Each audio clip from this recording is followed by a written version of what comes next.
tengo que daros las gracias de poder estar con vosotros y la alegría de compartir, porque siempre es bonito el compartir a estos niveles de experiencia y de confianza, eso es precioso. Bueno, ya sabéis que soy sacerdote normal, como digo yo, diocesano. Durante muchos años, a la mitad, durante 20 años enseñé teología en el Instituto Teológico de Santiago. Luego pasé a la universidad a enseñar, entre otras cosas, pero lo fundamental mío era filosofía de la religión, pero si os fijáis, alguien que haya seguido un poquitín mi producción, mi pasión es la teología. A veces ya antes decía que era bígamo, porque me gusta mucho la filosofía y mucho la teología, es verdad, y cultivo mucho las dos. Pero cada vez más ya me fui decantando una dedicación plena, muy impregnado de filosofía, pero ya dedicación a la teología, que es donde yo me siento de verdad a gusto. Vivo en Santiago de Compostela, ya sabéis, ya estoy jubilado, pero sigo con tanto o más trabajo que antes, porque mi trabajo ha sido siempre pues, el estudio, sobre todo la escritura. La escritura es un cometiempo que nunca acaba uno de tener tiempo si escribes un poco en serio, ¿no? Y bueno, ahora estoy con el tema de la cristología y la Trinidad, que me está mareando porque son temas muy gordos. Si queremos decir algo que se entienda, algo sensato, algo que hable a nuestro espíritu hoy, hablar de Jesús es fácil, de la Trinidad es muy difícil, y yo quiero encontrar palabras que puedan significar algo. Bueno, pues hoy me toca hablar del tema del Dios que crea por amor. Si a mí me preguntaseis, bueno, ¿cuál es así un poco la idea raíz de donde partes en tu teología? ¿Qué es aquello que quieres realmente manifestar? Al principio, yo diría, bueno, pues Dios como salvación.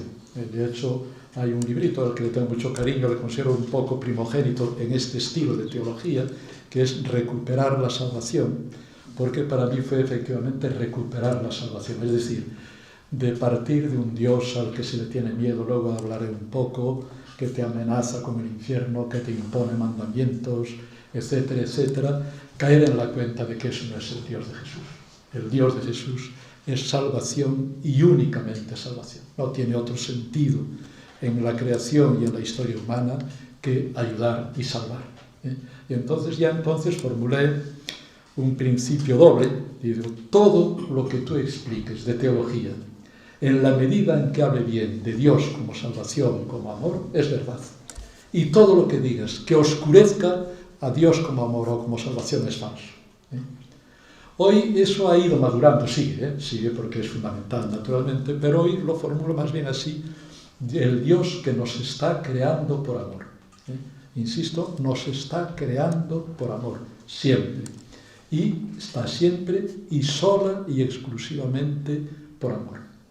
Desde aquí, cualquier tema que yo hoy pienso en teología, siempre vuelvo a esta raíz. A ver cómo aclaro este tema desde aquel Dios que está volcado en nuestra vida, pensando única y exclusivamente en ayudarnos a que nos realicemos de la mejor manera posible. Bueno, pues es el tema que me gustaría explicar hoy. Como tengo tantas ideas acerca de él, posiblemente me haga un poco confuso, porque cuando uno tiene una cosa muy medida, muy tal, pues vas rectilíneo.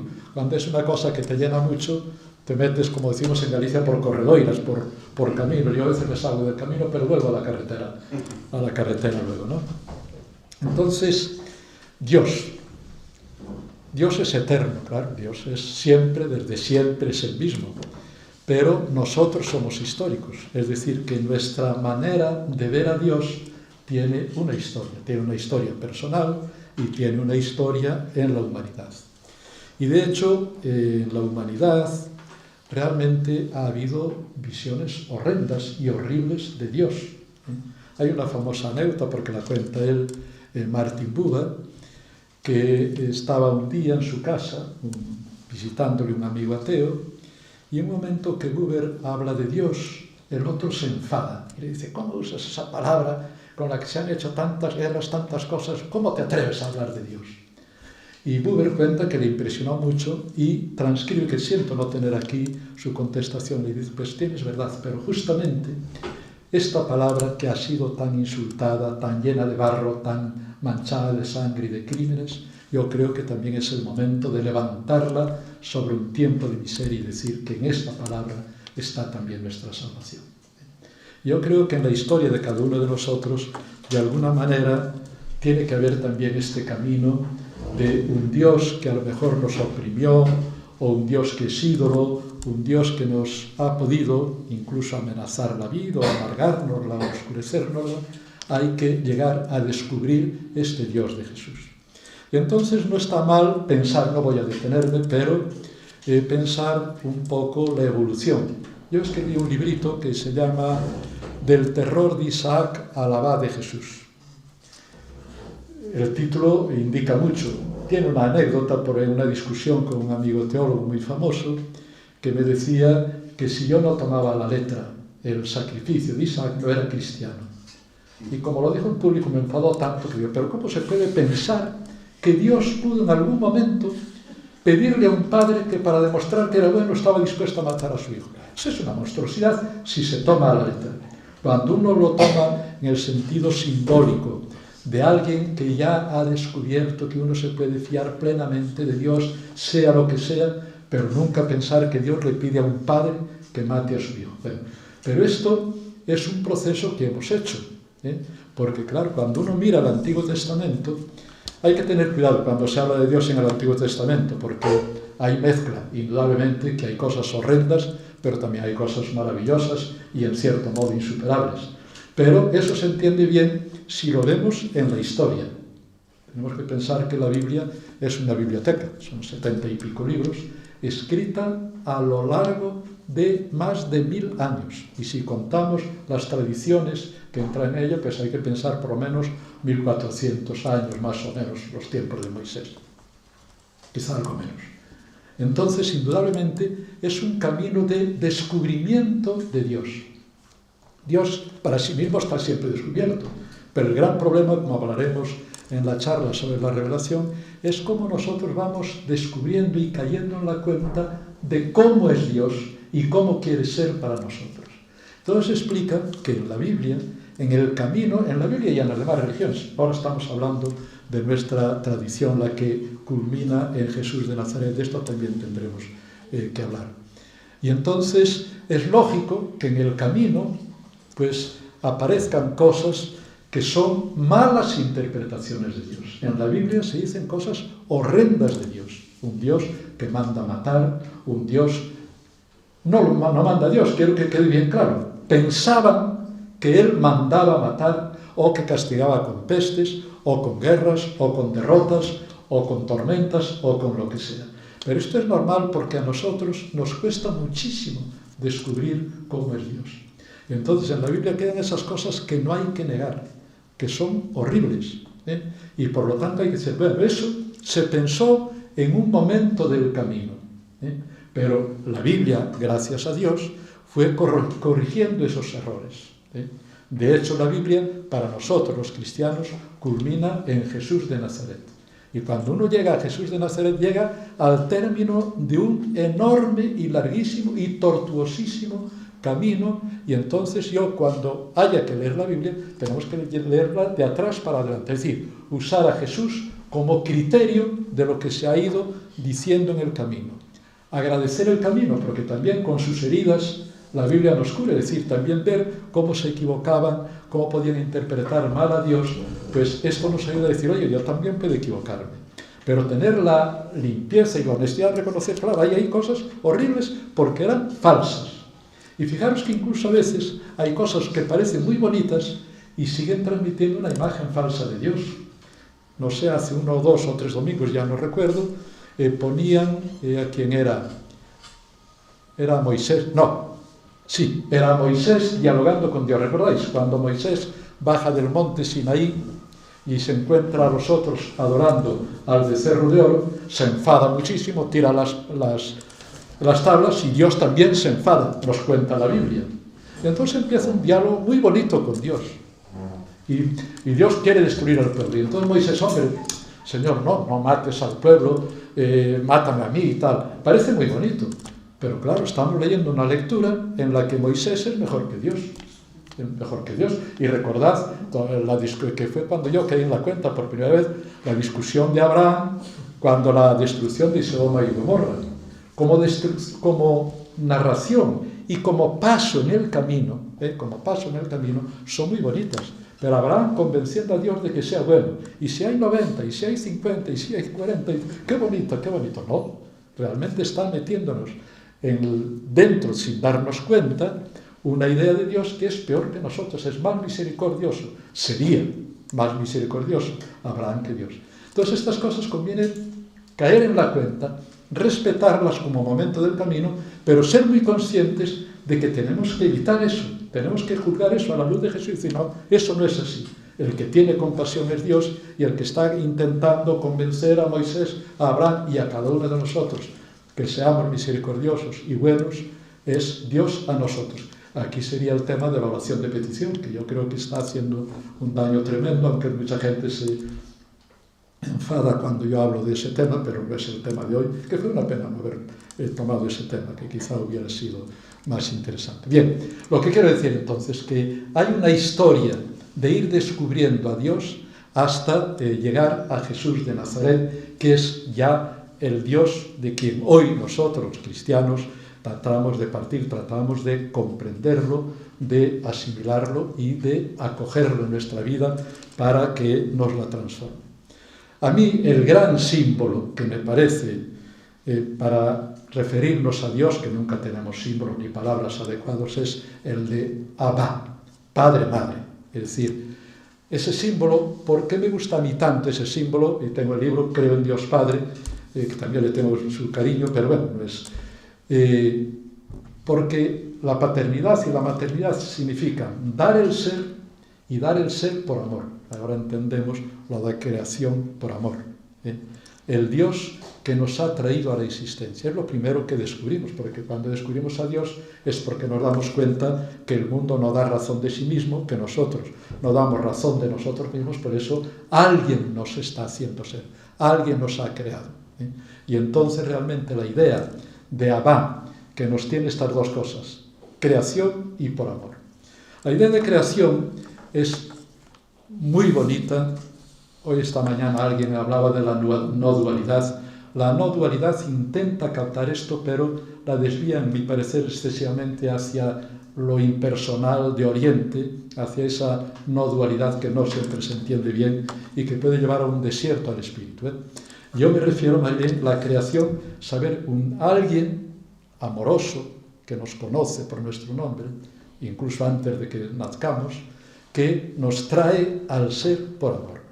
Y fijémonos por amor, porque también tenemos la cabeza llena de frases que con buena intención, aquí tenemos una que da ejercicios espirituales, San Ignacio de Loyola, a quien tanto debemos, pero Dios nos ha creado para, ¿cómo es?, honrarle y servirle, y mediante esto no sé qué, y salvar el alma.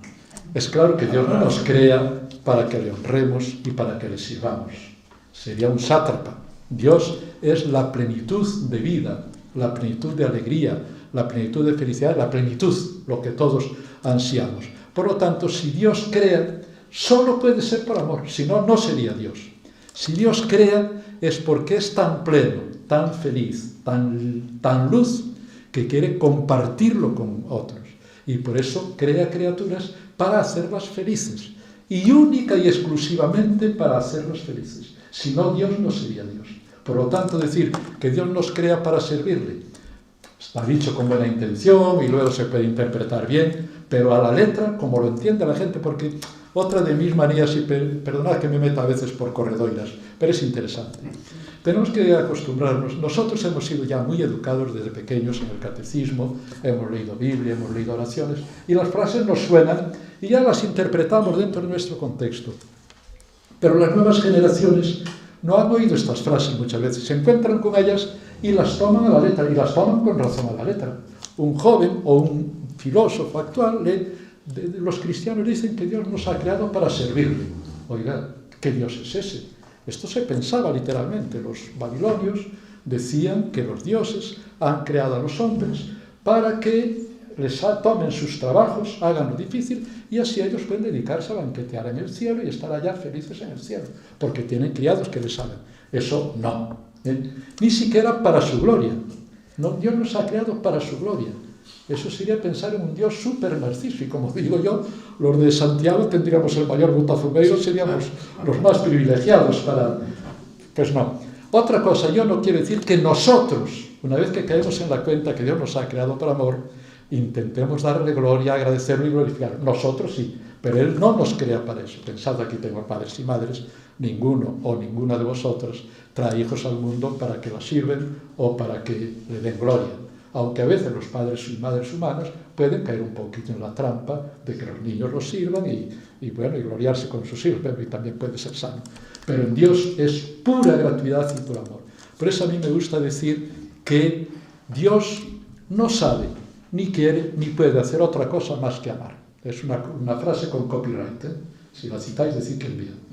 Bueno, porque realmente es importante el pensar esto. Es decir, cada vez que nosotros nos pongamos ante Dios, tenemos que pensar en alguien que solo piensa en amarnos, en ayudarnos.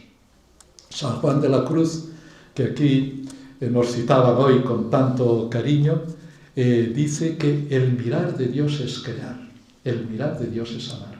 Él nos mira y solo piensa en nosotros. Por lo tanto, sea cualquiera nuestra circunstancia, incluso si nos sentimos empecatados, si pensamos en Dios, yo puedo pensar que Dios es juez, pero tengo que pensar, Dios me está mirando con amor, deseando única y exclusiva ayudarme para que yo salga del pecado, para que yo realice de verdad mi vida. Esto lo tenemos preciosamente en la parábola del hijo pródigo. ¿Os dais cuenta que cuando el hijo pródigo cae en la cuenta de su desgracia y la faena horrible que le ha hecho a su padre, dice, bueno, y además incluso casi solo por hambre, la parábola es tremendamente expresiva, dice, bueno, me voy a mi padre y ya sé que no, trátame como un criado. Es decir, el hijo pródigo, como él se siente culpable, ha convertido a Dios en juez. Pero cuando el hijo pródigo llega al padre, no encuentra a un juez, encuentra al padre de siempre, al padre que le ha estado esperando con cariño y con amor. Y cuando el hermano, como nosotros hacemos muchas veces, no lo entiende y protesta, ¿qué le dice el padre? Tu hermano estaba perdido y le hemos encontrado, estaba muerto y es decir, la única preocupación de Dios es si nosotros estamos estropeando nuestra vida, si nosotros estamos entrando en un camino de muerte. Y esto es importantísimo, el mirar de Dios es amar. Recordad que Sartre, que era un poco comediante Sartre, pero era muy listo. Y cuando él hace su autobiografía, digo esto comediante porque yo no sé si es verdad lo que cuenta, pero él lo cuenta muy bien, de cuando se hizo ateo, no sé si conocéis la anécdota, que él dice que siendo pequeñito, un día está en el baño, a lo mejor no estaba haciendo cosas muy bonitas, y dice, me di cuenta que Dios me miraba, y entonces escribe esto que os voy a leer. Dios me vio, sentí su mirada en el interior de mi cabeza y en las manos. Estuve dando vueltas por el cuarto de baño, horriblemente visible, como una diana viva. Me salvó la indignación. Me puse furioso contra tan grosera indiscreción. Blasfemé, murmuré como mi abuelo. Maldito Dios, maldito Dios, maldito Dios. No me volvió a mirar nunca más. Esto es horrible. Pero no es verdad que Dios no le haya vuelto a mirar nunca más.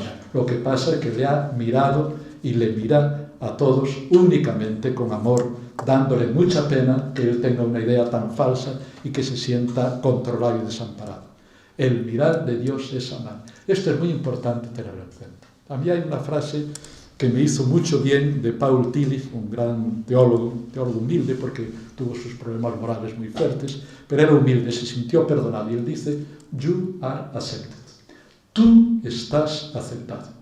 Seas lo que seas. Hay alguien que te acepta. Incluso añade, tú estás aceptado incluso en aquello en que eres inaceptado.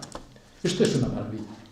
Y no lo inventa Tillich, porque hay otra frase que a mí me encanta mucho, de la primera carta de San Juan, que dice algo también insuperable y maravilloso. Hermanos, no tengáis miedo. ¿Cómo sigue? Porque aunque vuestro corazón os condene, Dios es más grande que vuestro corazón y lo sabe todo. lo conoce todo. Fijaros que esta última estrambote, esta frase estrambote, es muy importante. No es el abuelete, no, es que como nadie se da cuenta, no. Dios nos conoce, pero porque nos conoce, porque sabe de qué barro estamos hechos, Él es más grande que nuestro propio corazón. Aunque nuestro corazón nos condene, Dios no nos condena. Esto es importantísimo, clavarlo dentro de nosotros. Incluso os voy a decir una cosa que todavía no lo he dicho nunca, así en público, porque se me ocurrió hace poco. ¿Os dais cuenta el famoso soneto? No te tengo que dar, no me tienes que dar porque te quiera, porque tal. Es precioso en aquel tiempo en que había que servir a Dios, en que había que hacer, es un gran avance. Pero yo caí en la cuenta que es falso.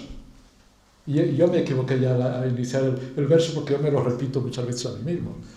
No te tengo que dar porque me quieras. Porque haga lo que yo haga, tú estás aquí para servirme. Porque no piensas más. ¿Os dais cuenta? Fijaros que incluso un verso tan bonito, porque es bonito, no me tienes que dar porque te queda. Pero aún ahí conservamos nosotros, parece que todavía tenemos que servir a Dios, tenemos que conquistar su amor, tenemos que conquistar su bondad. No le tenemos que dar nada porque nos quiere, porque Él nos quiere, porque es amor y no sabe hacer otra cosa, ni quiere hacer otra cosa porque es amor y nos ama y está totalmente entregado. Yo siempre he dicho que, primero, no somos capaces de creer esto, yo lo estoy diciendo y lo creo con la cabeza, pero mi ser entero todavía no es capaz de creer esto. Si lo creyera con todo mi ser, yo era el más santo de todos los que estamos aquí. Tenemos que tratar de irnos acostumbrando, dejarnos ir transformando por este amor de Dios para creer de verdad que Él nos mira con este amor sin límite, sin limitación, sin reserva, sin medir méritos. Yo sé que hay alguien que tiene miedo a que se diga esto, bueno, entonces hacemos lo que nos da la gana, no. Si realmente creemos en el amor, no hay fuerza mayor de transformación. Si nos impregnáramos a ver que Dios nos está creando continuamente, está haciéndonos ser, porque la creación no aconteció en hilo tempore, está aconteciendo continuamente. Si Dios dejara de crear, como dice el Vaticano II, y lo ha dicho ya Santo Tomás, y todos desapareceríamos, porque la creación es creatio continuo, es un acto continuo que nos está haciendo ser y nos está haciendo ser por amor. Fijaros qué oración preciosa que os invito, que a veces podíamos todos hacer, ponerse por la mañana o por la tarde delante de Dios y saber que nos estamos recibiendo de Dios. Dios nos está haciendo ser con todo su amor, por lo tanto yo estoy recibiendo mi ser de Dios y tratar de meterme en ese dinamismo, dejarme ser por Dios, vivir desde Dios. A mí hubo un tiempo en que esta frase me ayudaba mucho, es decir, vivir desde Dios, dejarme vivir por Dios, dejar que todo este dinamismo de la creación, que está impulsándome a través de la libertad, naturalmente, hacia el bien, hacia la bondad, hacia la plenitud, hacia la realización, realmente esta podría ser una oración que puede llenar una vida entera. Dejarse ser por Dios, vivirse desde Dios, saber que Él está empujándonos hacia el bien, hacia el amor, hacia todo.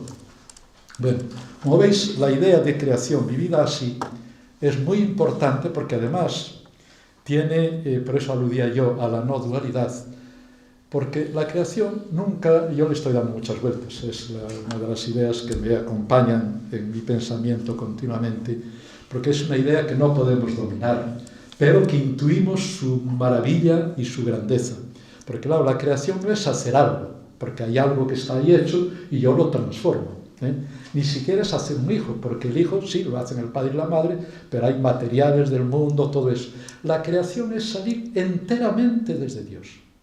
Todo lo que tengo yo ha salido de Dios. Esto no podemos concebir cómo es posible que Dios, siendo todo lo que tenemos de Él, habiéndonos dado todo sale de Dios. Estamos creados por amor. En algún momento he dicho que el amor es el barro de la creación. El Génesis dice, sacó al hombre del barro, sacó al hombre de su amor. Por lo tanto, todo nuestro ser es de Dios y de alguna manera es Dios. Pero al mismo tiempo no hay que caer en la trampa de pensar que somos Dios. Dios no somos, porque si algo nos damos cuenta de nuestra finitud, de nuestra pequeñez, Pero también es verdad que esta nuestra pequeñez y esta nuestra finitud está continuamente apoyada y saliendo de Dios para realizarnos así. Esta idea de que cuanto más nos sintamos idénticos, identificados con Dios, más estamos realizando nuestro ser, es algo que no podemos sintetizar, que decir intelectualmente. No tenemos un concepto, que es un concepto único, claro, no hay más que la creación y la creación de Dios, no hay otra. Tenemos cosas parecidas, crear un poema, engendrar un hijo, pero la creación es únicamente de Dios. Vivir esto y tratar de comprenderlo, indudablemente yo creo que aquí podemos acoger todo esto que están ahora con el tema del silencio que se ha aludido hoy, con el tema de la no dualidad, porque es verdad que nosotros y Dios no somos dos cosas distintas, como es distinto el vaso y la mesa, e incluso nosotros unos de otros. Pero somos distintos, pero desde una indistinción radical más profunda que lo que podemos comprender.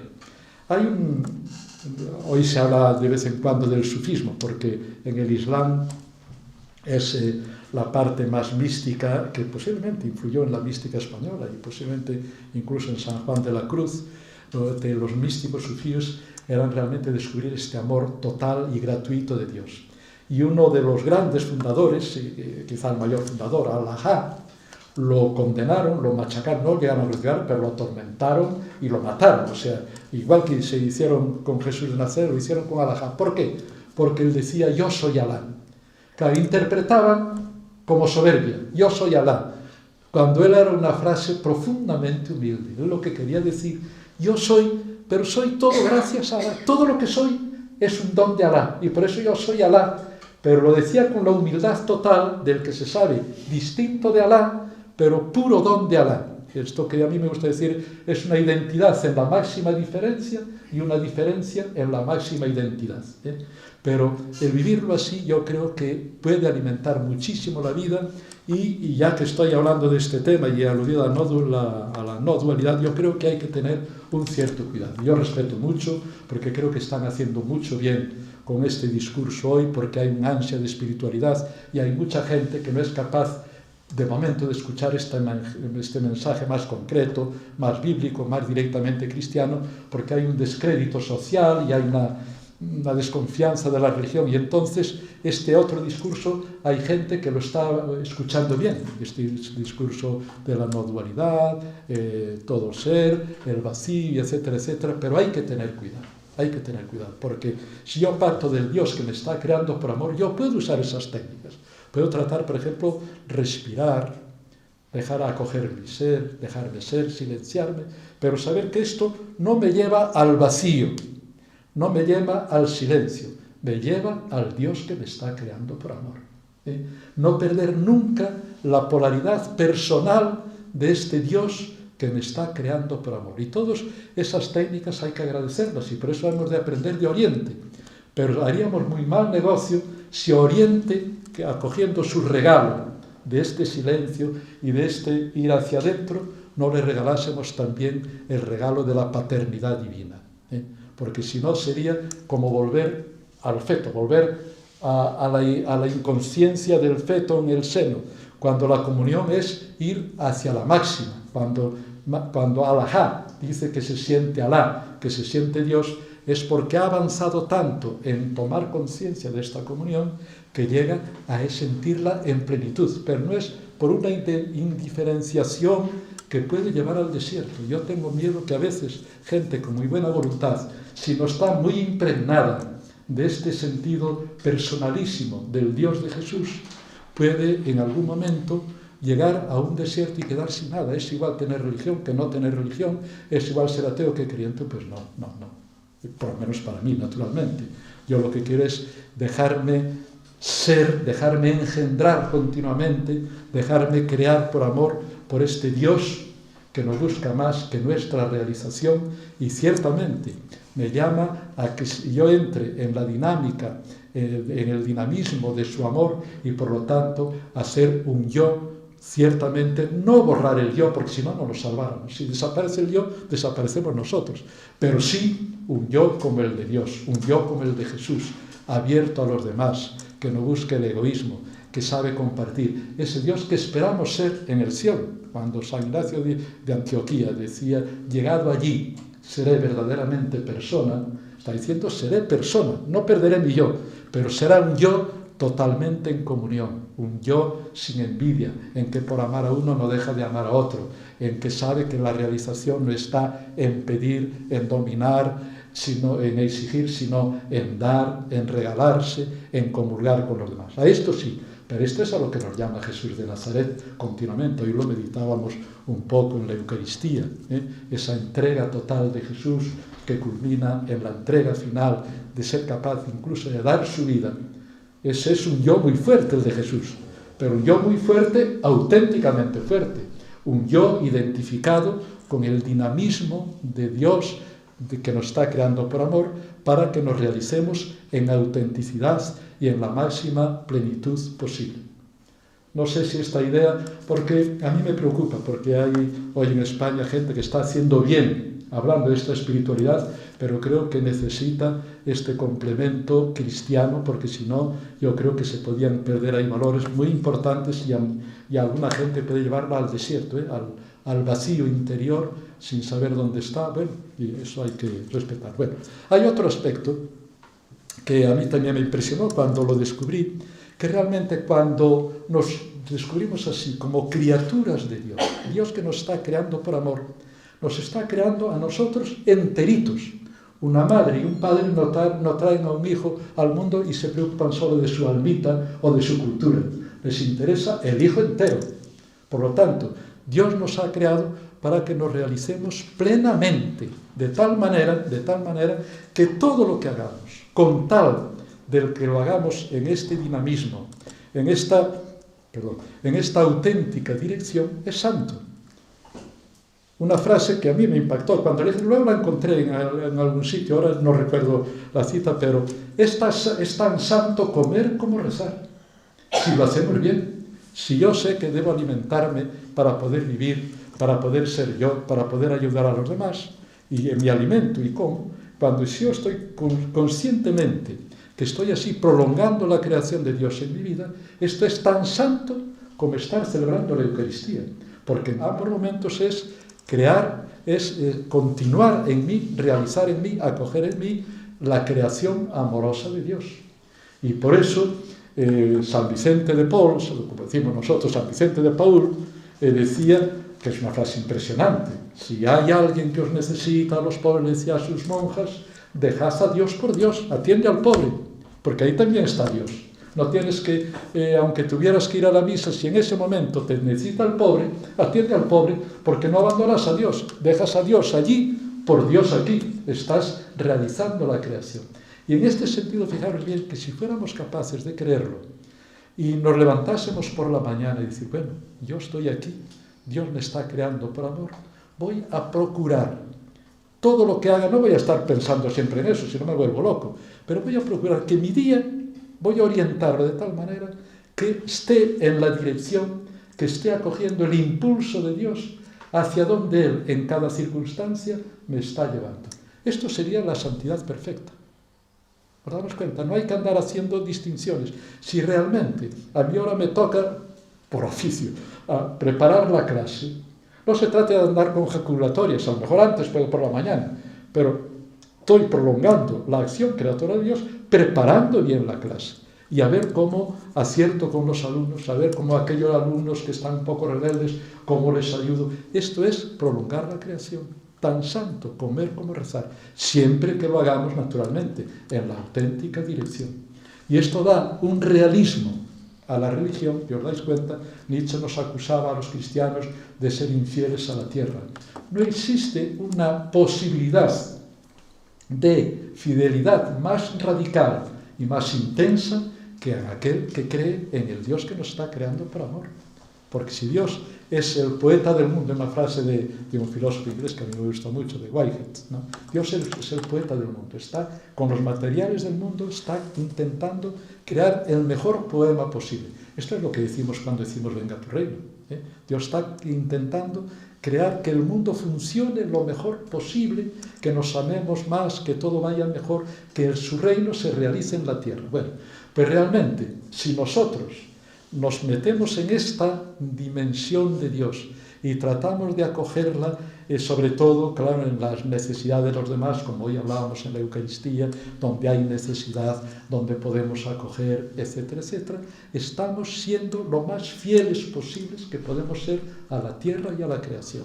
Y por eso también tenemos que dar gracias a Dios de tener un Papa que por fin, yo os digo que lo deseé tantas veces, que por fin los papas nos hablaran, sobre todo, tienen que hablar de todo, naturalmente, pero sobre todo de este dinamismo de Dios que está, alguien lo decía, creo que eras tú, Marcos, que desde el comienzo, no eras tú, era otro, en todo caso, era uno de nosotros, que desde el comienzo de la Biblia hasta el final, el gran criterio, creo que sí eras tú, es el amor.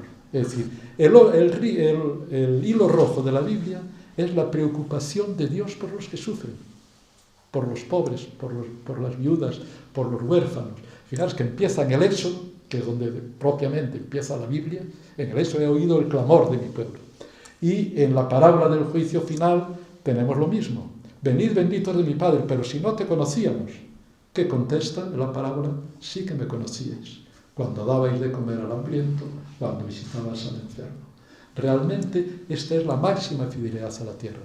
Y este Papa, que realmente yo creo que está siendo un milagro y una llamada y una exigencia para todos nosotros, está descubriendo esto realmente. O como decía yo, soñaba un Papa, no sé si recordáis la famosa anécdota de Catón, en la lucha de los romanos con los cartagineses. Catón era un tipo muy tal, siempre acababa todos los discursos, ceterum censeo Cartaginem esse delenda. Por lo demás, opino que hay que destruir a Cartago. Todos los discursos los acababa así. Yo estaba deseando un Papa, y lo había dicho, que venga y nos diga, por lo demás, opino que tenemos que acabar con el hambre en el mundo y con el sufrimiento. Y este Papa lo está haciendo. Y eso es realmente entrar en la dinámica de la creación y hacer todo lo que Dios quiere. Naturalmente, podíamos entrar ahora en muchos temas desde aquí. Hay uno que también a mí lo he descubierto hace poco, lo tenía así en la mente, pero lo he descubierto hace poco. Y es que realmente en la medida en que nosotros colaboramos libremente con Dios, estamos haciendo continuamente milagros. Voy a explicarme.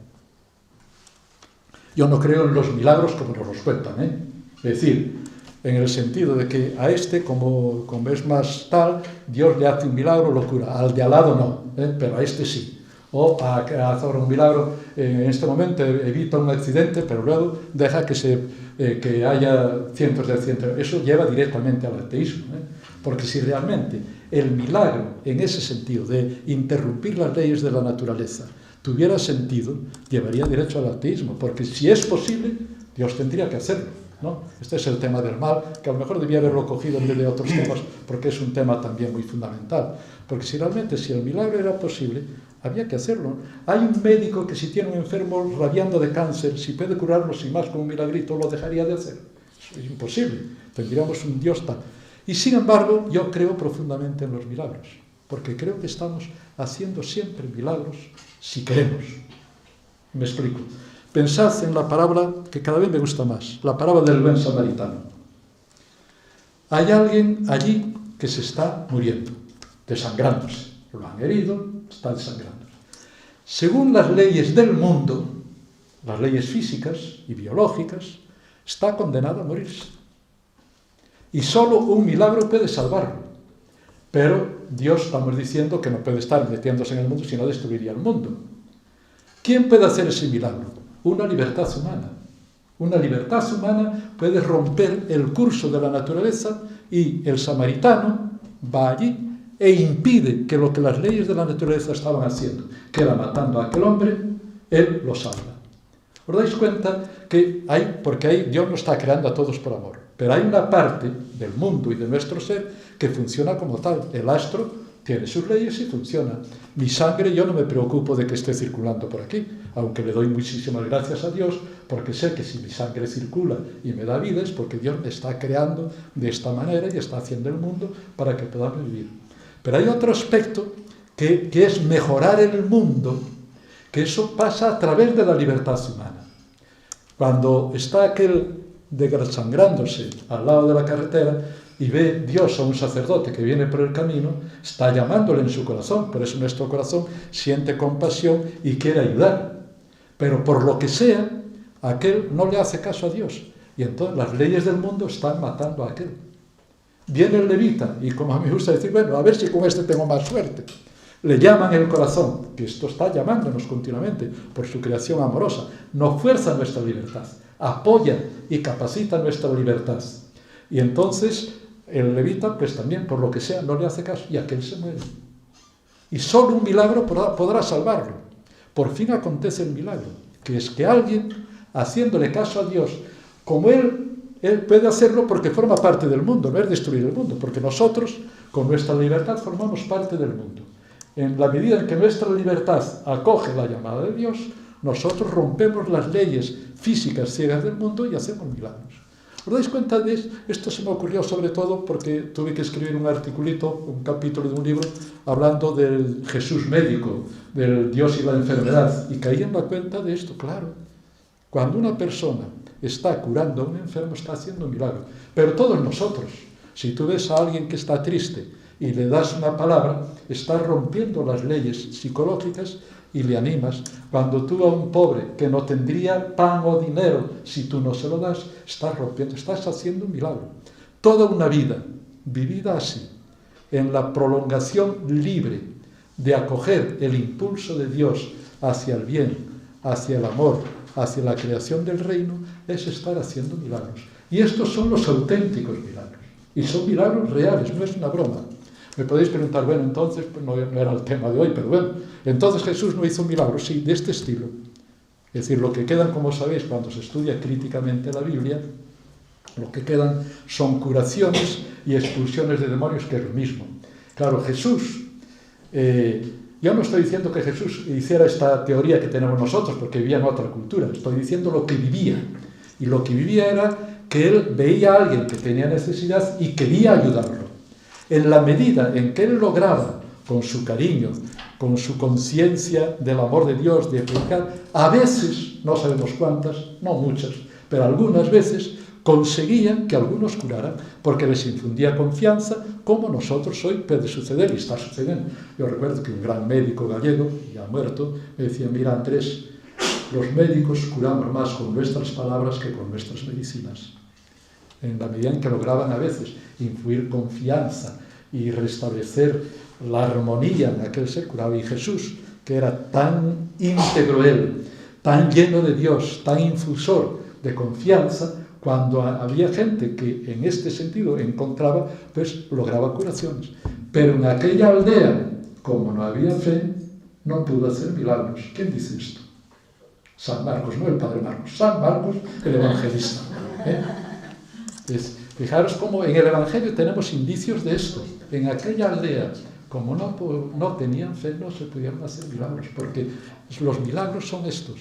Y fijaros que esto parece que es un poco negar algo, yo creo que al revés. Esto es realmente lo más profundo de la encarnación y de la realización del amor de Dios, y una gloria y una responsabilidad para nosotros, porque entonces nos damos cuenta cómo efectivamente es una maravilla poder ser colaboradores de Dios, estar prolongando su creación y mejorándola, y también si nos negamos o si torcemos, que también es tremenda la libertad humana, podemos torcer la energía que Dios nos da y hacer mal con ella.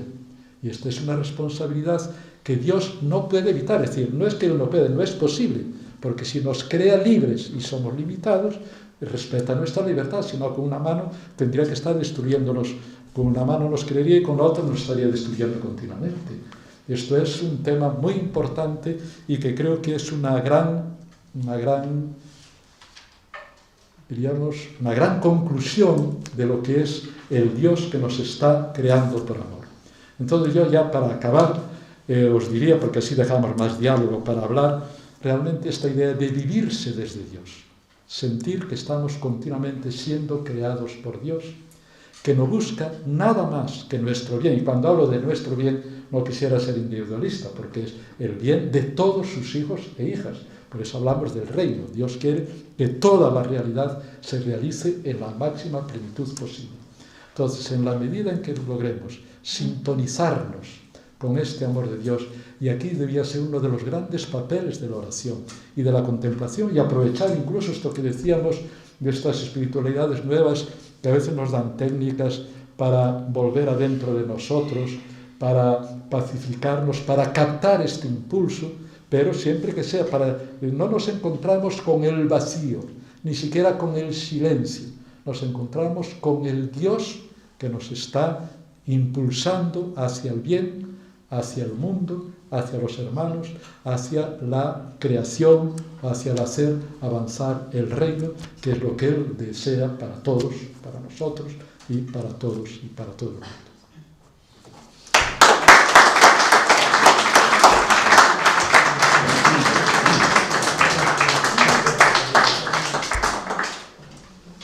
Ahora, si queréis, pues podemos dialogar un poquitín, porque estas cosas se aclaran mejor en el diálogo. Muy bien. Andrés, vamos a ver, muy brevemente y luego contesta lo que te parezca oportuno. A medida que tú hablabas, me iba por Corredeiras, por donde está yendo mi modestísimo pensamiento durante ya un tiempo. Ayer me parece que lo decía, porque es una pregunta que tengo: ¿qué demonios pinto yo en el mundo y qué demonios pintamos los demás que procedemos de un Dios que nos crea por amor? Vamos a ver, ¿me crea por amor? Sí, y me pone en riesgo de perdición. Diré, evítese crearme por amor, o créeme ángel, si existen, ¿verdad? Y segundo, has tocado el tema de la salvación. Para ahí ya. Vale. A mí me gustan las cosas. Muy bien. Las cosas. Estupendo. ¿Tú tienes hijos? Sí, 3. Y 3 nietos. ¿Y por qué los has traído al mundo? Por amor a mi mujer. ¿Y Vamos a hablar claro. Claro. Está muy bien, pero ¿estás arrepentido de haberles traído? No, la verdad es que no. O sea, ¿y por qué? Pero También tengo dudas. Y tienes derecho a tener dudas, porque tú no puedes garantizarles que vayan a realizarse. Claro, pero yo no soy Dios. Por eso ahí mismo. hay una ligera variación. Eso es. Ahí de que yo Dios llegar. sabe que yo me puedo condenar. Espera, bueno, cuidado. Yo creo que tú ya sabes demasiado. No, me planteo mi... Os voy a contar no una anécdota, sino una idea de un gran sociólogo de la religión. No sé si os suena Peter Berger. Peter L. Berger es un gran sociólogo, es creyente, aunque dice que todavía no ha encontrado la herejía en que se sienta cómodo, dice él en el prólogo de un libro. Pero tiene un librito que se llama Un rumor de ángeles. Este librito pretende, como sociólogo, decir, los teólogos hablan de muchas cosas y tal, lo cual no es verdad, que también hablamos de la realidad, pero él dice, yo quiero hablar de Dios, pero que se note, es decir, que ese rumor de ángeles que tenga los pies en la tierra. Y entonces dice, yo voy a buscar experiencias reales, comprobables, que me hablen de Dios de verdad. Y entonces busca, creo, ahora no recuerdo bien, porque ya la memoria, pero creo que son 7 ejemplos, pero me acuerdo del que quiero contaros. Y pone uno, él llama el orden, la sensación y necesidad de orden. Y dice, imaginaros una madre que está durmiendo de noche y al lado, en la habitación, está durmiendo su niñito pequeño. El niñito despierta en la oscuridad, empieza a gritar angustiado, llorando. La madre se despierta, va allí, enciende la luz, le toma en brazos y dice, tranquilo, todo está en orden. Y el niño se queda en paz y dormido. Y pregunta Peter Berger, ¿esta madre le dijo la verdad o le mintió como una cosaca a su niño? Dice él, la madre, si no está representando a la gran madre, a la gran virgen, no en el fondo a Dios, está mintiendo, porque ella no puede decirle al niño que todo está en calma, que está asegurado. Pero Dios puede decirlo. Esta es la diferencia entre Dios y nosotros. Dios, indudablemente, que ha corrido el riesgo tremendo, no porque lo quiera, sino porque la finitud lo impone, de que al crear criaturas no son dioses, por lo tanto son limitadas y están expuestas al mal y a la destrucción. Pero Dios sí que tiene derecho a decirnos tranquilos que todo está en orden. Estáis en mis manos y la última palabra la tengo yo. Vosotros os podéis hacer mucho daño, pero yo estoy aquí acompañándoos. Es lo que dicen los padres a los hijos. Yo ya bien sé que tú, como buen polemista que ya te veo, estás diciendo, ¿y el infierno? No, bueno, eso me lo preguntaron un día y una señora lo contaba en la mesa y dijo, padre, ¿y el infierno? Y le dije, señora, el infierno para el que lo trabaje. Me salió espontáneo. Bueno, no sé si sabéis, yo tengo un librito pequeño que lo titulo ¿Qué queremos decir cuando decimos infierno? Ahí alguien dice un dogma, yo no me atrevo a llamar que el infierno sea un dogma, pero bueno, es algo aceptado en la Iglesia. Pero los dogmas hay que interpretarlos, hay que saber lo que quieren decir. Y ahí hay una gran verdad. En el dogma ese hay una gran verdad. Y es justamente este peligro de la libertad. Es decir, cualquier persona, tú como padre de hijos, sabes muy bien que traer un hijo al mundo es exponerle a ser una gran persona o a ser un criminal. Esta es la verdad que está en el fondo. Es decir, somos conscientes de que nosotros podemos realizar nuestra vida o estropearla. Yo creo que es en el Génesis, ya no recuerdo, o en el Deuteronomio. Pongo delante de ti, dice la Biblia, la vida y la muerte, tienes que escoger. Este es el gran aviso del tema del infierno. Os avisan, cuidado que podéis estropear vuestra vida y podéis arruinarla. Y en vez de ser una gran persona puede ser un gran canalla. En vez de ayudar puede ser un explotador. Todo esto es verdad y ahí está ese aviso. Cuidado que podemos. Ahora, la gran pregunta, bueno, y más allá de la muerte, ¿qué sucede? Porque según nos han dicho, hay algunos que quedan para siempre atormentados, que es lo que tú querías decir, ¿no? Bueno, no iba a eso, pero... A mí eso, pero es la pregunta, es la dificultad. Entonces, claro, cuando yo escribí Recuperar la salvación, tuve que enfrentar este problema. Pero estoy diciendo que Dios es única y exclusivamente salvación, entonces, ¿qué pasa con el infierno? Yo en aquel momento discurriendo teológicamente, propuse una hipótesis que luego me encontré que estaba muy inventada, pero a mí en aquel momento me ayudó.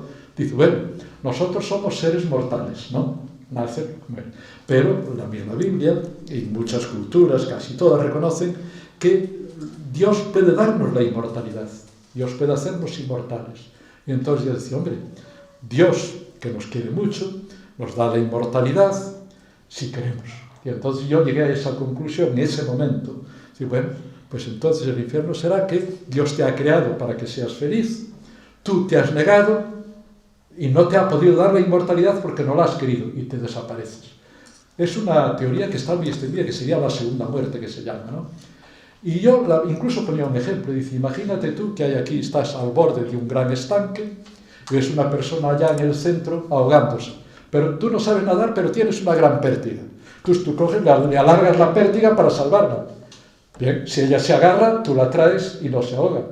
Pero si ella se empeña en no agarrar la pértiga, se ahoga con mucho dolor tuyo, entonces perderías la inmortalidad con mucha pena de Dios, pero no podrías culpar a Dios. Es una hipótesis que mucha gente la sostiene todavía, y aquí el padre, bueno, ya no me acuerdo, profesor de comillas muy famoso, todavía la tiene en su libro. Yo un día, escuchando a Tony de Melo, tuve una luz, porque él dijo, era muy listo, Tony de Melo era un genio, yo es de los genios que he encontrado en mi vida. Tuve la suerte de estar una semana muy intensa con él y con jesuitas. Dice, no, es que las ovejas y los cabritos del juicio final no son dos clases de personas. Todos somos un poco oveja y un poco cabrito. Entonces a mí se me encendió. Dice, anda, claro. ¿Creéis vosotros que existe alguien totalmente malo? No.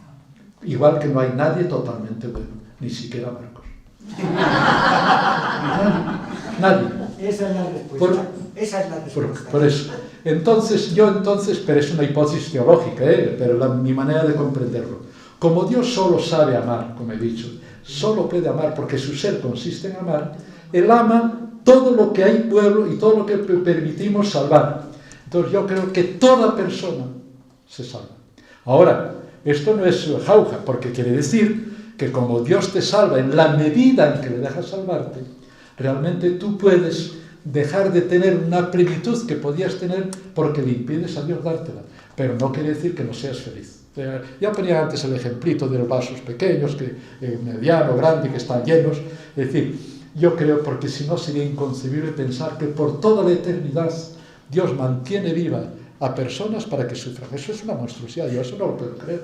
Pero en cambio esto sí, yo os digo la verdad, la primera vez que yo dije esta teoría en un grupo de teología que tengo allá desde el año 70, un grupo de teología que dura desde el año 70 y hay personas que todavía están allí desde la primera.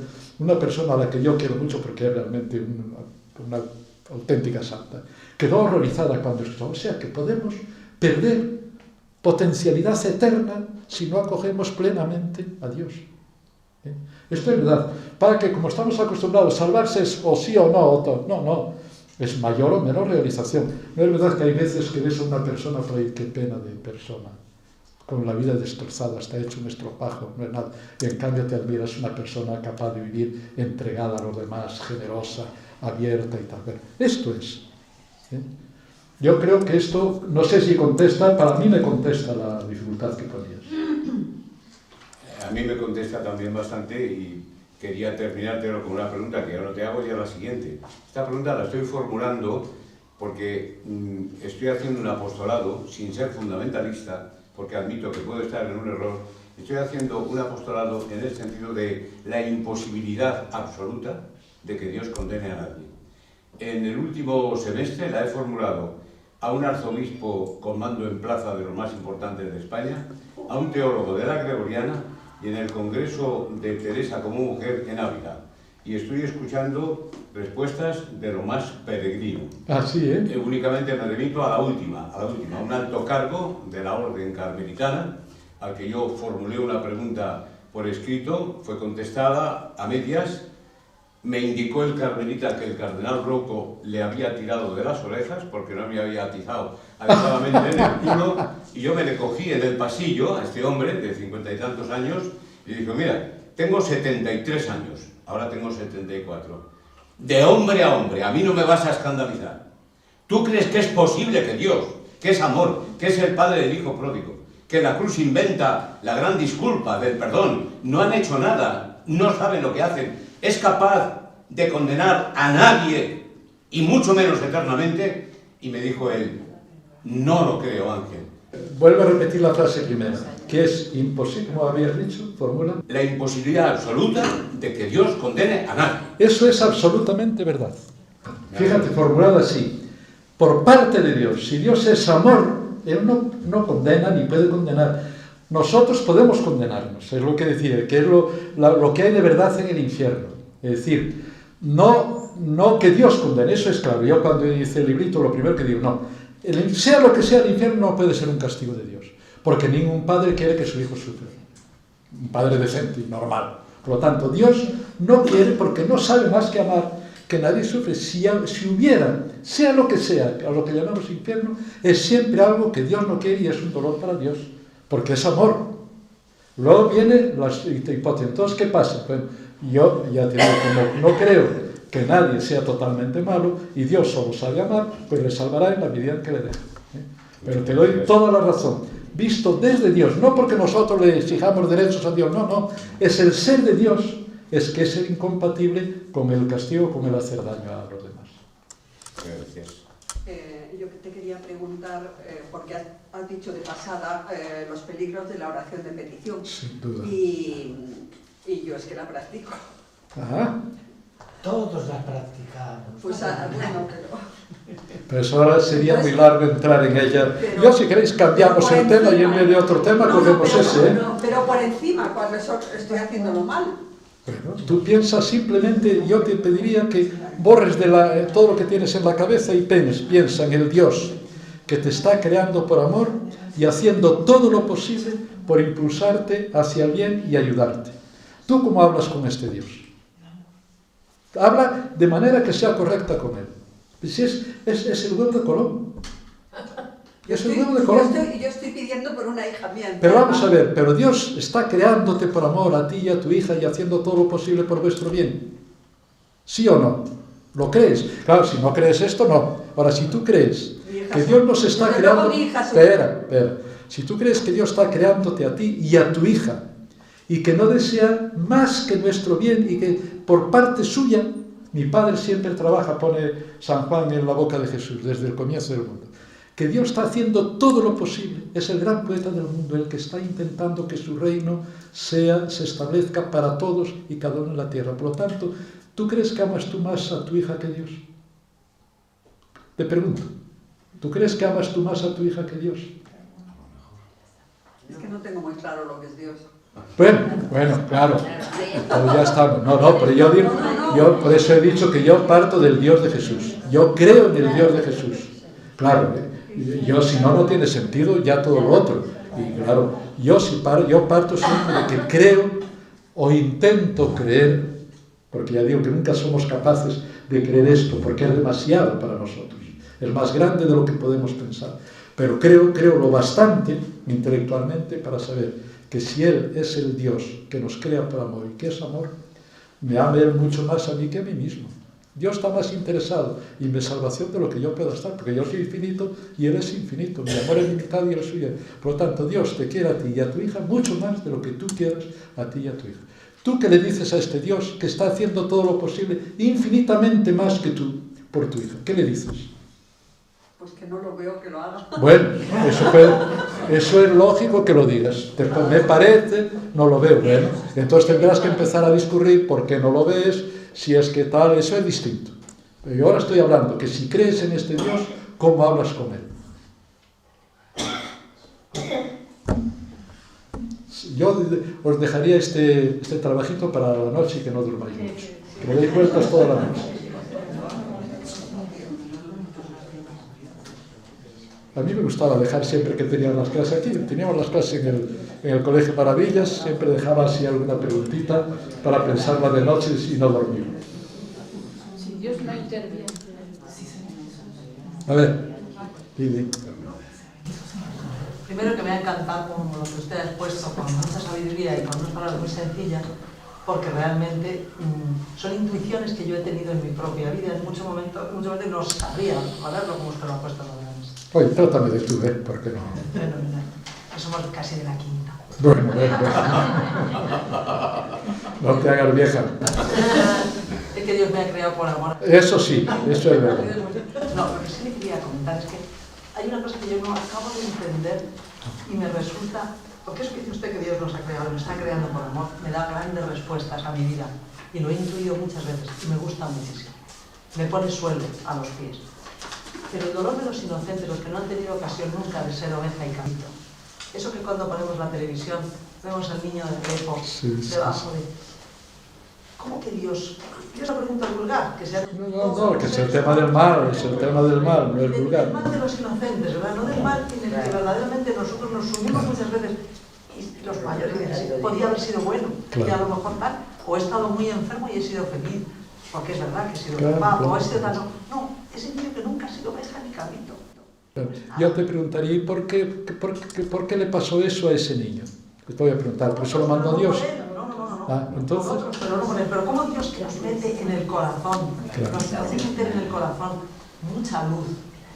De pronto no nos mete luz suficiente para... Porque Él mete toda la que nos cabe. El problema es que nosotros somos muy pequeños. Yo, como decía, algún tiempo hablaba yo de la teología del berberecho. Porque hay una canción gallega que dice: dentro dunha marisqueira choraba un berberechiño, porque o mar era moi grande e él era moi pequeniño. Dios es muy grande y nosotros somos muy pequeños. Claro que Dios está totalmente volcado. Hay un padre que no esté volcado sobre sus hijos. Pero, como ya decía San Irineo, una madre, por mucho que le quiera a un hijo, le puede dar carne a los 2 meses. No puede. Dios, claro, pero nosotros somos limitados. Y entre las limitaciones de la creación es también que produce desgracias, pero los produce la realidad. Es así. Dios podía no haber creado el mundo. Ahora, si lo crea un mundo que al ser limitado tiene estas cosas inevitablemente. Por eso yo decía, a lo mejor valía la pena cambiar el tema y hablar mañana del mal, si queréis, ¿eh?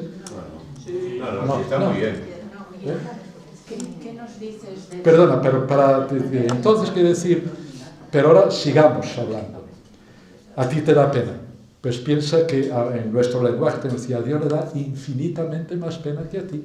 Y por eso Dios nos está llamando a que hagamos primero lo posible para que eso no suceda en la medida en que seamos capaces. Y luego, si sucede, eso queda en las manos de Dios. No es todo. Para un ateo la pregunta sí que no tiene respuesta, para nosotros sí. Porque toda criatura sale de Dios, sigue en sus manos de Dios, incluso más allá de la muerte. Este es el gran tema de la cruz, que no es como lo pone un drama entre Dios y esas cosas que dice Molman que son disparatadas. La cruz es el mal. Jesús también, Dios no pudo evitar en la cruz a Jesús. Sería destruir las libertades, tal. Pero Dios resucita a Jesús como nos resucita a todos. Y entonces realmente comprendemos que la última palabra tiene Dios, e incluso ese niñito que muere así se encontrará pleno en Dios. Y esto me parece bueno, pero sí, es que no hay otro remedio, no es porque Dios no pudiera hacerlo mejor, no, es que es la realidad que no le permite otra cosa. Pero ese niño realmente tiene asegurada su salvación plena en Dios. Pero no es un Dios que dice, como no hagáis nada que ya lo arreglaré yo, no. Mientras tanto, el clamor de Dios, toda la Biblia, es hacer lo posible porque eso no pase. Y porque no haya crímenes, y preocuparos, y colaborad conmigo para eliminar en lo posible el mal del mundo, sabiendo que nunca lo eliminaremos, nunca. Pero podemos aminorarlo. Pero siempre con la esperanza de que el mal no es la última palabra. La última palabra es la resurrección, es la salvación plena. Yo pensaba que también ha hecho mucho bien cuando conmueve nuestros corazones. También, y todo eso se aprovecha. Ha sido una misión más importante que mi vida, que Claro, es la vida. pero no puedes utilizarlo como un instrumento para eso. Una vez que pasa puede hacer bien, pero hay que procurar que no pase. Claro, como una operación. Una operación hace mucho bien, pero oye, puede ser que no sea necesaria, ¿no? ¿Qué me dices de los milagros que la Iglesia da tanta importancia para canonizarlos, llevarlos a los A mí me parece que es una cosa... Yo la comprendo históricamente, porque daros cuenta que esta sensación que nosotros tenemos hoy de la autonomía del mundo, que el mundo funciona por leyes y que no hay cosas de Dios metiendo el dedo y metiendo... Eso viene de una tradición en la que legítimamente, porque lo pensaban todos, creyentes, no creyentes, griegos y romanos, judíos y bárbaros, todos. Pero una vez que hemos caído en la cuenta de que el mundo funciona por leyes y que no tiene sentido el milagro, yo creo que es una pena que la Iglesia siga con esta temática. Y todavía hoy venía un artículo, leía yo en la prensa, de que una que está allí, creo que es monja y médico que está en Lourdes, ¿cuántos milagros hay pendientes de estudio en Lourdes? 59, no sé qué. Eso yo creo que es sembrar ateísmo. Perdonadme. Fijaros que este Papa está ya canonizando sin contar muchas veces con los milagros. No puede ir de frente contra eso, porque es un hombre muy prudente, y yo no sé en qué medida piensa ir nada más en esto, pero ciertamente no le da mucha importancia porque está canonizando sin exigir milagros. Que es un poco la política evangélica del Papa, ¿entiendes? No quiere escandalizar a nadie, pero va cambiando el ambiente, va creando otro ambiente en la Iglesia.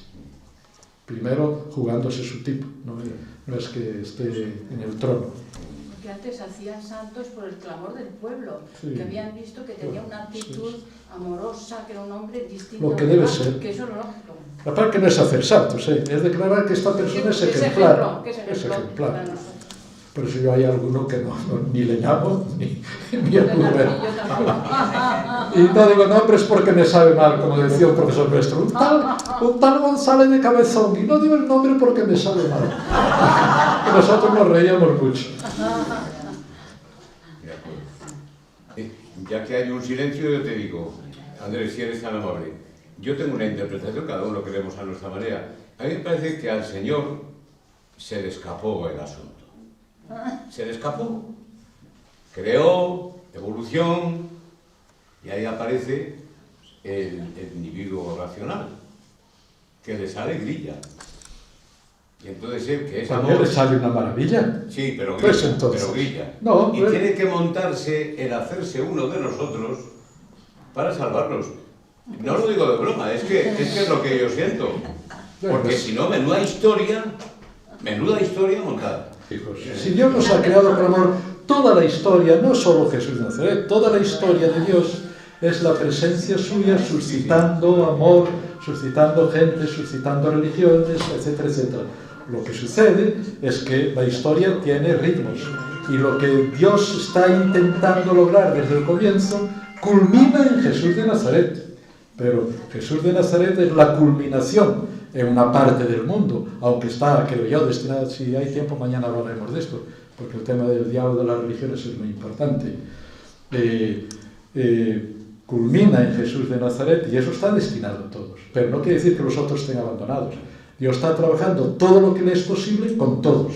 Ahora, no todos avanzan en la misma profundidad, como no todos los novelistas son Cervantes, ni todas las poetisas son Rosalía de Castro. Tengo que citar a mi paisana, entenderéis. Pero todos son poetas.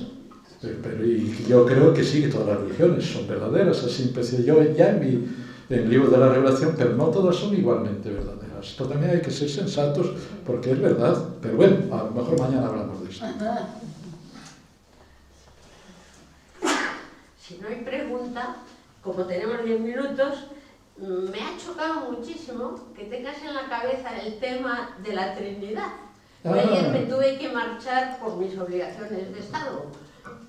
Y no puede decir a Silvia Martínez lo que yo escribí al acabar. Ella estaba hablando del Dios de Jesús y digo, desde luego, lo que el Dios de Jesús no es uno en tres. Uno en tres, lo de Trinidad me suena fatal. Eso de verdad no lo mencionen. Pues por eso me preocupa a mí el tema, ¿no? Esta mañana estaba repasando, pues como ibas a hablar de creación, pues la recuperación de la creación, tu libro, y creación, salvación. Y he dicho, pues lo justo, si esa división que ella usó, yo creo que, bueno, superficialmente ella había de ejemplo, de que el Padre nos crea, el Hijo nos salva, y tú al unir creación-salvación, digo, pues claro, ya se está cargando muy bien, Andrés, los roles de padre-hijo. Y ahora, has dicho lo de Trinidad, digo, pues ahora sí que la he liado. Ya sentí yo no haber estado ayer con esta Silvia para hablar un poco y tal. Estoy trabajando justamente para intentar a ver cómo podemos comprender lo que se quiere decir con el misterio de la Trinidad. Como decía, ¿qué queremos decir cuando decimos infierno? ¿Qué queremos decir cuando hablamos de Trinidad? Que decimos cosas muy bonitas y también algunos disparates. Pero por eso es tan difícil el tema y esto me está haciendo sudar mucho, mucho, mucho. Pero creo que voy avanzando un poquitín. Es difícil, es un tema muy delicado y muy complejo. Muy complejo. A ver si logro decir lo que voy intuyendo y que quiero decir. No puede ser que en la otra vida, que podemos llamar otra vida, porque el reino está aquí, entremos en el seno de Dios, que sea Dios, y perdiendo nuestra identidad. Pues entonces no seríamos nosotros. Esto sería una desgracia. Claro, se usa mucho, y lo dicen incluso muchos teólogos, pero yo creo que no. Me gusta mucho más la frase de San Ignacio de Antioquía. Llegado allí, seré verdaderamente personal, porque dice anthropos, que es hombre o mujer. Persona. Nos sentiremos, pero si tenemos la experiencia aquí, tú cuando amas a una persona, cuanto más la amas, más te fundes con ella, ¿tú dejas de ser tú o eres más tú? Dos que se quieren pierden su individualidad, no, tienen una individualidad mucho más rica y más afirmada. Y por eso, para ser capaz de amar también hay que tener personalidad, no fundirte. Tienes que, y cuanto más eres capaz de amar, más eres tú. Eso es curiosísimo. Lo decía ya Hegel, también. Y todo decir que realmente el amor es la relación en la que cuanto más se da, más se tiene. Como allí Dios se nos entregará infinitamente, tendremos nada menos que a Dios. Lo dice San Juan de la Cruz. Dice San Juan de la Cruz, en el libro de la creación, os cito un párrafo que es impresionante. Yo no sé cómo no se enteraron porque le quemaban. Llega a decir que Dios se nos entrega de tal manera que nosotros somos tan dueños de Dios como Dios es dueño nuestro y que podemos darlo a quien queramos. Eso lo dice San Juan de la Cruz a la letra, es increíble. No tenéis por ahí el libro Recuperar la Creación, ¿no? Si no, buscaba la cita. Mañana te traigo. Busca la cita. Bueno, yo creo que lo dices muy bien, que nos crea creadores. También, que es otro aspecto muy bonito, es prolongar su creación. Por eso Dios nos crea hacedores de milagros. Cada vez que lo prolongamos libremente, estamos haciendo milagros. Y es una maravilla eso. y da optimismo, y al mismo tiempo responsabilidad, porque el mal es muy serio, claro, el mal es muy serio, es una cosa tremenda. Tan es así que yo creo que si Dios no tuviera esa posibilidad, no nos creaba, porque es demasiado, sobre todo para los que lo pasan peor, pero estamos en las manos de Dios, y de ahí que toda la Biblia, es que yo creo que cuando uno cae en la cuenta empiezas a leer la Biblia de otra manera, pero que es lo evidente. Si hay una preocupación en la Biblia de Dios, es justamente que hay gente que sufre y no quiere. Y además llega a decir, ya en el Antiguo Testamento, por eso que digo que en el Antiguo Testamento hay también cosas muy preciosas, ¿no? Dice, me apestan vuestros sacrificios, me huelen mal vuestros holocaustos, que lo que quiero es que hagáis justicia al huérfano y a la viuda. O hizo justicia al huérfano, eso es conocerme, dice Yahvé. Ya en el Antiguo Testamento, y Jesús lo dice claramente. Una pregunta sin problema de metodología, en un minuto. Tú estás metido en el estudio de la Trinidad y de la Cristología. En este momento. Bien, de acuerdo. ¿Cómo te las vales con la cantidad de bibliografía que hay publicada en 2000 años para seleccionar algo? Si vinieras a mi casa, tropezarías por todas las partes con muchos libros. Si se puede saber por dónde. Pues buscando, no todos los igual que no todas las poetas son Rosalía de Castro, no todos los teólogos son Runner. Entonces tienes que hacer una selección, pero sí que hay que leer mucho. Yo realmente, y ahora me ayuda mucho, que de otra manera no podría, Internet. Consigo muchos libros, sobre todo en inglés. Hay sitios en que consigues muchísimo libro, pero hay mucho escrito y hay grandes teólogos, o sea que no es que yo invente, ¿no? Lo que uno normalmente cuando logras algo es que encuentras una perspectiva que te permite aprender de todos, pero aportar algo. Yo creo que lo he encontrado desde la creación, por Amor, y mi santo padre Amor Rival, que es otro, ¿no? Amor Rival es un hombre que yo he estudiado mucho, muy desconocido, pero un genio increíble. A mí me ha ayudado mucho. Sin Jesús y su trayectoria y lo que dijo, ¿sería interpretable el mal en el mundo? Sí, de alguna manera sí, Porque a mí no me cabe. Sin no, Jesús, no, lo es decir, entiendo. yo creo que, por ejemplo, en el cristianismo, en la Biblia, no se logró hasta Jesús plenamente. Porque cuando hablan del libro de Job, el libro de Job queda a medio camino. Es un gran avance, porque la teología deuteronómica, que llama, la oficial, por eso el libro de Job es anónimo, si no le linchaban. Claro, porque va contra la teología oficial. La teología era, si tú eres bueno, Dios te premia. Si tú eres malo, Dios te castiga. ¿Estás enfermo? Está castigándote Dios. Y Job dice, eso no. Y eso fue un gran avance. Dice, no es verdad. El mal físico no es el que se padece, no indica un castigo de Dios. Eso no es verdad. Pero no va más allá, porque al final dice, mira, haz el favor de callarte. ¿Qué sabes tú del mar? ¿Qué sabes tú del hipopótamo, del cocodrilo, de tal? Y dice, bueno, callo. Te han visto mis ojos, pero te han visto que eres un misterio que no entiendo. Pero ya he avanzado. Ya sé que el mal no es un castigo tuyo, que es un avance enorme. El otro paso es que el mal, que todavía no se ha entrado la mayor parte de la teología, todavía, aun yo citaba en el último artículo que escribí en Concilio, una frase que se ha puesto de moda, además, porque, mirad, cuando uno va viejo, ya va, hay modas en la filosofía y en la teología, como en todas partes. Y hay Guardini, que era un teólogo muy fino, cuando estaba muriéndose, le dijo a un amigo, bueno, yo sé que voy a estar ante Dios y me va a preguntar unas cuantas cosas, pero yo también tengo algo que preguntarle a Él. ¿Por qué el sufrimiento de tantos niños? Bueno, esa frase la recoge Karl Rahner, a quien, si hay un teólogo que admire, soy yo. Metz, que es el de la justicia y tal, dice, le he convertido en parte de mi oración. Yo digo, pues es una blasfemia. Sí, porque está dando por supuesto que los niños sufren porque a Dios le da la gana, que puede evitarlo y no quiso. Porque esto es lo que se sigue diciendo, que Dios podría evitar todo el mal del mundo si quisiera.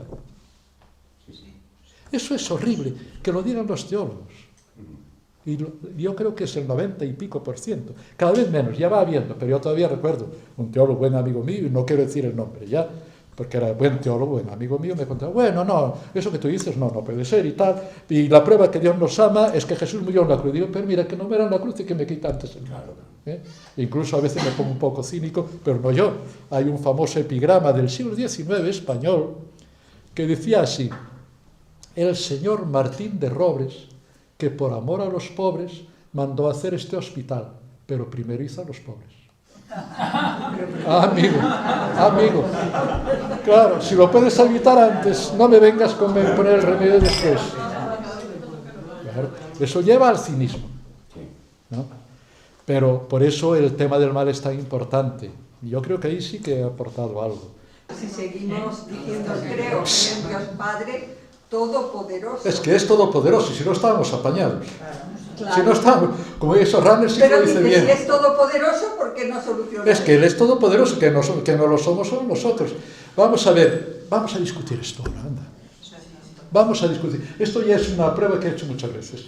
Nos vamos ahora a dividir aquí, para discutir el problema. Nos dividimos en 3 mitades y cada una de las 3 mitades traemos aquí las... ¿Cómo? ¿Cómo? Dios no nos puede dividir en 3 mitades. Entonces no es omnipotente. Habéis caído en la cuenta, La primera vez que lo dije, que se me ocurrió hablando un día, le dije una de cómo se nota que este es de letras. Pero te das cuenta de lo que quiero decir. Hay cosas que nosotros pensamos que son posibles, pero son imposibles. Si yo te pregunto, ¿Dios puede hacer un triángulo, rectángulo, equilátero? ¿A qué no sabes contestarme todavía? Pero si hay aquí un matemático, te dirá imposible, por lo menos en la geometría plana. Pero no se ve. Hay que discurrir mucho para caer en la cuenta de que un triángulo, rectángulo, equilátero es imposible. Por tanto, Dios no puede hacer un triángulo, rectángulo, equilátero, no es omnipotente. Pero no, es usted un tonto o un ignorante. Pero claro, ver que el mundo no puede ser perfecto es más difícil porque es muy complicado. Pero no es tan difícil verlo y la gente lo sabe de siempre. ¿A qué te dicen que nunca llueve a gusto de todos?